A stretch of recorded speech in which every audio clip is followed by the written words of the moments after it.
Oke, Assalamualaikum warahmatullahi wabarakatuh. Di video kali ini saya akan membahas dan menunjukkan bagaimana cara membuat sistem point of sale atau kita bisa sebut POS. Sederhananya, untuk mengelola transaksi jual beli di sebuah toko, sistem POS adalah alat yang digunakan oleh banyak toko untuk mempermudah proses jual beli, masuk transaksi, dan mengelola stok barang, dan cetak terus pembelian dengan sistem pos yang efisien. Toko dapat beroperasi dengan lebih cepat dan lebih terorganisir. Oke. Tugas yang saya bahas kali ini bertujuan untuk membuat sistem POS sederhana yang dapat membantu mengelola produk, transaksi, dan laporan penjualan di toko.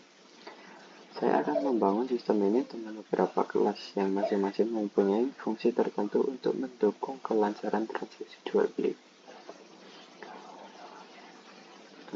Di sini saya akan menjelaskan kelas-kelas yang dibutuhkan. Yang pertama, itu ada kelas produk yang ada di sini. Kelas produk ini berfungsi untuk menyimpan informasi tentang barang yang dijual di toko. Setiap produk memiliki 3 atribut utama, yaitu nama, harga, dan stok. Nama produk misalnya seperti sepatu, kesan, atau celana. Harga yaitu produk seperti dalam jutaan rupiah, dan stok untuk jumlah produk di toko. Untuk fungsi kelas produk ada untuk mengelola stok barang dan mempermudah proses pembelian dalam penjualan. Untuk kelas keranjang, ada kelas keranjang di sini berfungsi untuk menyimpan produk-produk yang dipilih oleh pelanggan. Kelas ini menyediakan metode untuk menambah produk. Antara produk yang ada di sini, kita ada void tambah produk. Dimana jika produk stoknya ini melebihi jumlah batas, produk akan dikurangi jumlah maksimalnya, jumlah yang telah diisikan. Misalnya ini produk stoknya misal ada sepatu, stoknya itu 50. Nah, saya mau masukin ke keranjang 20. Nah, di sini nanti bakal otomatis mengurangi produk menjadi 50 dikurangi stok produk jumlah 20. Otomatis nanti bakal muncul di sini nanti, dan bakal kesimpan, bukan muncul ya, bakal kesimpan dan menjadi 30. Ada juga bagian void menghapus produk jika kita tidak ingin menjadi pembeli, dan ada juga untuk menghitung total belanja ya. Kita di sini pakainya double karena double itu kayak misal angka ya, kayak harga lah. Harga itu kan ada titik apa 2.000, misal 2000 itu 2.00.00 itulah. Itu pakainya double agar bisa masukin desimal atau apa. Di sini juga ada transaksi, bagian kelas transaksi. Kelas transaksi di sini digunakan untuk mencatat setiap transaksi yang terjadi. Transaksi mencatat informasi berikut, yaitu tanggal transaksi, tanggal dan waktu saat transaksi dilakukan, dan juga ada list item di sini. Daftar di mana ini berisikan daftar produk yang dibeli secara lengkap dan jumlahnya. Di sini juga ada total tadi kan ada harga ya, jadi pakainya kita pakai double total karena ini total harga yang dihargai oleh pelanggan. Fungsi utama kelas transaksi adalah untuk mencetak curug pembelian yang berisi detail produk di sini, untuk dan harga jumlah, dan ada total harga di sini. Total. Untuk selanjutnya kita juga ada bagian kelas kasir ya. Nah, kelas kasir ini menyimpan informasi mengenai kasir ya, yang melakukan transaksi. Setiap kasir dapat memiliki daftar transaksi yang sudah dilakukan. Kasir dapat menambahkan transaksi ke dalam daftar dan juga dapat membuat laporan penjualan. Misalnya tambah dan hapus produk. Di sini ada void tambah transaksi di sini. Kan dimana kasir dapat menambahkan barang yang ingin dijual belikan. Seperti yang digambarkan transaksi sesuai dengan stok yang ada. Jika stok mencukupi, produk akan masuk ke dalam keranjang. Ada juga hapus produk juga, dan ada juga hitung total belanja, dimana sistem akan menghitung total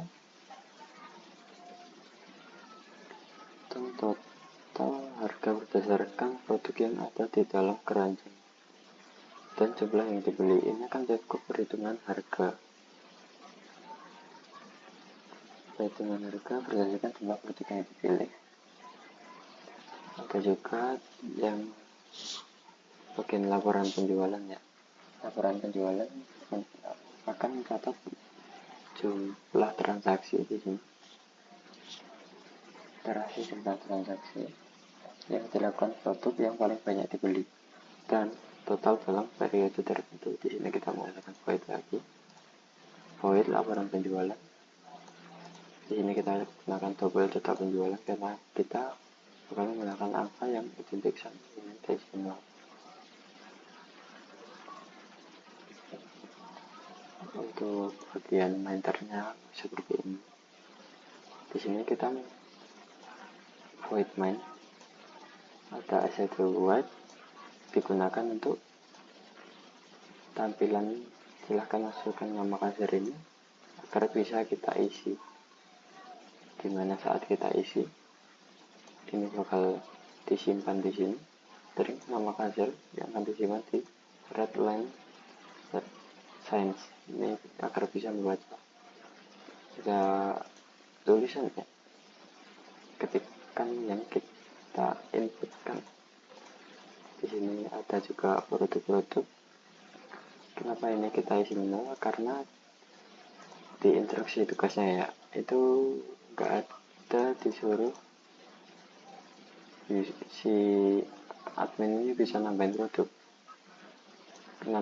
secara khusus gitu loh, bukan nambahin di keranjang. Ini untuk membuat objek kasir sesuai nama yang diberikan di sini. Ini juga ada kok keranjang yang dimana nanti bakal membaca di halaman keranjang di sini, kos keranjang. Di sini kita juga menggunakan kondisi while, yang dimana true akan langsung menampilkan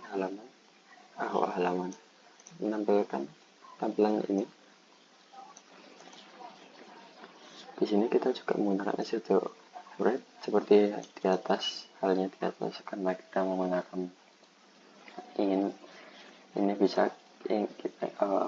kita ingin user bisa memasukkan angka ya di sini untuk memilih halaman. Nah, karena kita ingin memasukkan angka, kita menggunakan integer ya. Nah, di sini kita juga tetap sama menggunakan red line science. Nah, di sini juga kita menggunakan kondisi yang lain, misalnya switch kayak untuk memilih pilihan untuk menambahkan produk ke keranjang belanja. setelah kita mungkin klik halaman pilihan satu, maka akan langsung menampilkan seperti ini. Itu bisa ada sepatu stok yang kita ambil dari halaman produk di sini. Di sini. Nah, kita juga menekan set automatic lagi. Kita juga menggunakan integer lagi. Untuk selebihnya seperti itu. Nah, kita juga menggunakan switch lagi pada halaman pemilihan produk, dimana case pertama itu keranjang tambah produk. Nah, untuk keranjang untuk actionnya tambah produk sepatu dan jumlahnya yang akan langsung masuk ke dalam halaman keranjang. Untuk selanjutnya ini adalah case 2, dimana ini untuk menghapus produk dari keranjang. Ini seperti ini, actionnya tuh hapus produk yang ada di dalam keranjang. Ini ada yang akan kita itemnya, misalnya kita tambahin tuh tadi, selain sepatu kaos, misal kaos seperti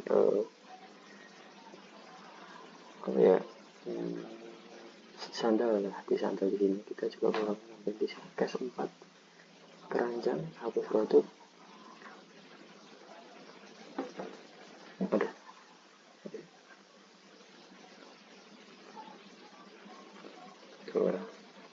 Terus yang ini case 3 untuk menghitung total biaya belanja. Nah, kita menggunakan double lagi karena ini berbentuk angka yang angkanya itu berada di setelah titik ya, nggak cuma di sebelum titik. Ini juga ada case 4 untuk mencetak struk belanja, dimana kita cetak menggunakan double dan bakal tetap ada angka yang mengatur kata desimal. Di sini ada transaksi yang langsung kita pilih dari saat user mengisi tanggalnya pada halaman pembelian, maka akan langsung menampilkan tanggal. Di sini ada pilihan case 5 untuk menampilkan laporan penjualan. Di sini ada case 6 untuk saat keluar dari sistemnya, maka akan muncul seperti ini. Terima kasih telah menonton aplikasi ini. Nah, untuk saat kita tidak memilih apapun yang berada di dalam isi ini atau yang ini, semuanya akan langsung muncul pesan default dan tidak valid, pilihan tidak valid. Karena di sini kita harus tetap memilih salah satu angka atau langsung kembali atau keluar. Mungkin itu saja yang saya bisa jelaskan untuk dengan sistem POS yang sederhana ini. Toko dapat mengelola transaksi jual beli dan lebih efisien. Misal kita running, nah ini kan untuk memasukkan nama kasir, kita isikan saya di sini. Kita akan tambahkan produk ke keranjang. Nah, ini ada sepatu stoknya 100, kita masukin kaos saja. Kaos ini kita beli itu 50 kayak 50. Nah, kita cek lagi apakah stoknya berkurang atau tidak. Kita cek, di sini sudah berkurang jadi 50 karena kita udah beli. Mungkin ini ada yang salah ya, karena belum ada tombol kembali pada pemilihan produk. Karena masa iya kita kalau nggak jadi beli harus tetap beli karena nggak bisa keluar ya, gitu kan. Ini ada error. Oke, kita beli dua lagi, buat ambil satu lah. satu kita. Di sini kita bisa hitung total belanja kita. Kita klik 3. Nah, di sini bakal muncul total belanja Anda 127.500. Itu kita bisa langsung cetak nota belanja yang bakal sudah tercetak. Kita langsung lihat laporan penjualan. Oke, sepertinya ada error di sini. Nah, kita ulang dulu. Oke, saya kita tambahkan motor panjang waktu kaos yang tadi 20 panjang, terus kita langsung hitung. Setelah itu kita langsung cetak nota belanja. Oke, mohon maaf, ini sepertinya ada error pada saya, ya gak bisa untuk mencetak nota belanja ya. Juga coba kita klik 5. Oh, sebenarnya juga tidak bisa ya. Cuma itu yang bisa saya lakukan sekarang, karena untuk sistem POS ini toko dapat menandatangani jual beli dengan lebih efisien dan akurat. Sistem ini tidak hanya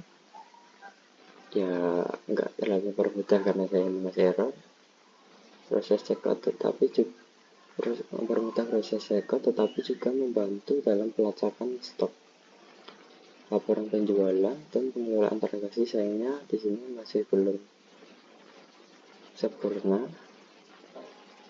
Walau mungkin kedepannya saya akan perbaiki lagi.